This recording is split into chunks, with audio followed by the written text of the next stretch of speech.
If your settlements are constantly running out of resources, or you're tired of hauling junk between bases, supply lines fix everything. Today I'll show you exactly how supply lines work in 2025, how to set them up, and the hidden mechanics most players miss. So what do supply lines actually do?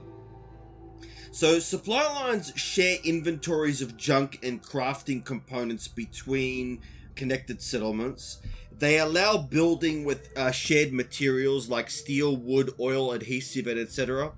They let you use workbenches interchangeably for weapons and armor mods, chems, and food and water production. So to give you an example, right, if I was to go to my chemistry station here, and I was to go to the drug of jet, this count of fertilizer 72 is actually the fertilizer stored in all my settlements that are linked by supply lines. So if I go into the map here and I hit C on PC, you'll see here that I have all these supply lines. So what's happening is, as long as there's a supply line linking all the way from one settlement to another, you're able to use the crafting components for all of them. So it applies to weapons, armor, aid items, mods, ammo, and junk stored in separate containers.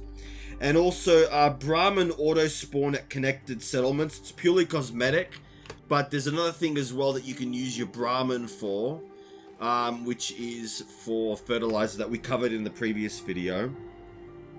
So how do you unlock supply lines, right? So you have to complete the quest Sanctuary Rebuilding with Preston/Surges.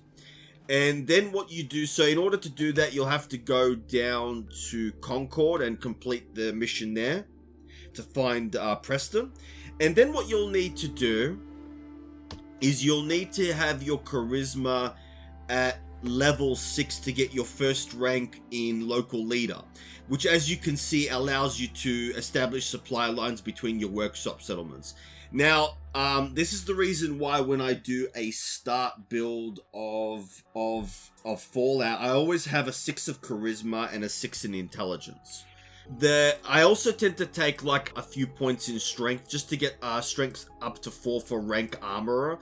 Blacksmith is not really, so it's strength 3 for armorer, which is going to be very important early on when you first start a game, because increasing your armor is going to be really good early on. Obviously, if you stick with armor, you're going to be using the crafting workbench. But even if you move to a power armor build, a lot of these mods do require rank in armorer, as you see here. Oh, sorry, I just went to that. So if we want to get the hot rod up to model F, you'll see here that we actually need a rank in armor 4.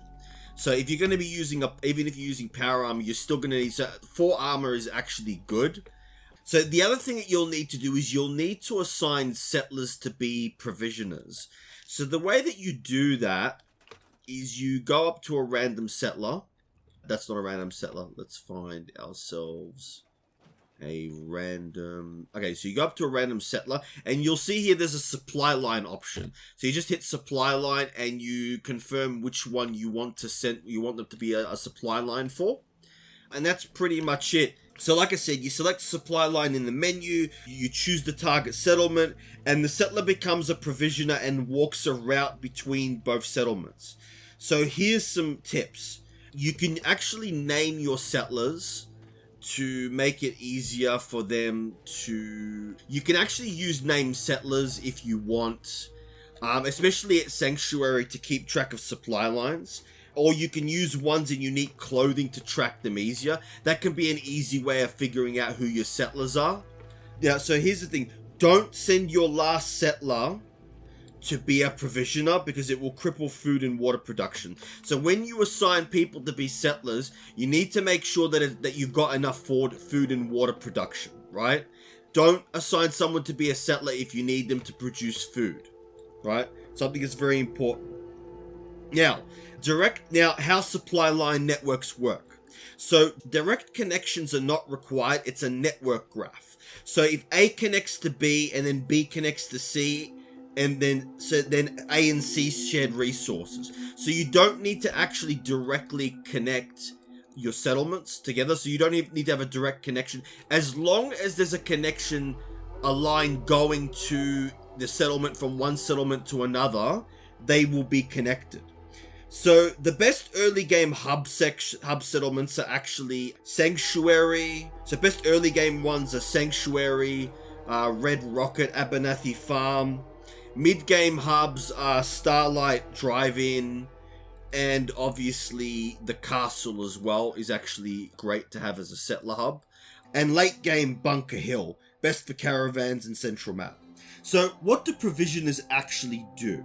So what they do is they create a physical caravan route, and they fight enemies along the route. So it might be a good idea to give them some good weapons, and they can die. It's rare but possible.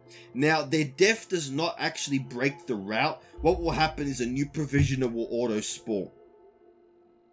So in order to optimize your supply line network, don't connect every settlement to every other. Use the hub and spoke design, right? Recommended networks in the North Hub are Sanctuary, Central Hub, Starlight Drive-In, East Hub, the Castle, and South Hub, Warwick Homestead. So the big advantage of supply line of doing this is it minimizes travel time, loading, and chaos, and it prevents provisioners from clustering into death squads that get stuck on terrain. So some advanced tips that most players don't know is that provisioners count as armed settlers, increasing defense rating during attacks. You can equip them with weapons and armor, they will use them. You can use supply lines to create central crafting, one workbench for everything, run power armor modding from a single location, or funnel all farm food to a home base for caps creation, right? You can also, so junk stays at the settlement you store it in, but it's usable everywhere. So some common mistakes to avoid are thinking supply lines transfer items between containers. They don't. Forgetting that local leader rank 2 is required for shops, not supply lines. Creating circular networks that cause unnecessary provisioner traffic. Assigning important settlers as provisioners by accident. So we've got some optional mods that improve supply lines, so we've got no script spoilers. So we've got the provisioners waypoints overhaul that reduces broken routes, full dialogue interface that helps avoid misclicking assignments, better settlers that makes caravans less fragile, and sim settlements 2 that turns supply lines into full trade routes, optional. So final advice and best setup, use Sanctuary as an early hub. Use Starlight Drive-In as early as a long-term mega base. Use the castle as an eastern hub once you retake it. And keep the route simple and efficient. If this helped you, check out my playlist of Fallout settlement tips. Subscribe for more Fallout London, Fallout 4, and modded playthrough content, as well as settlement guides. I am going to be starting a Fallout London playthrough. I finally figured out how to set it up to keep my saves separate. It was quite a trial, and I think I may do a video on how to install the GOG version of Fallout 4 so that you can keep your saves separate. This was G-Man Gaming and Reviews. Please like and subscribe if you haven't already done so, and stay tuned for more Fallout 4 settlement guides. Alright, signing out.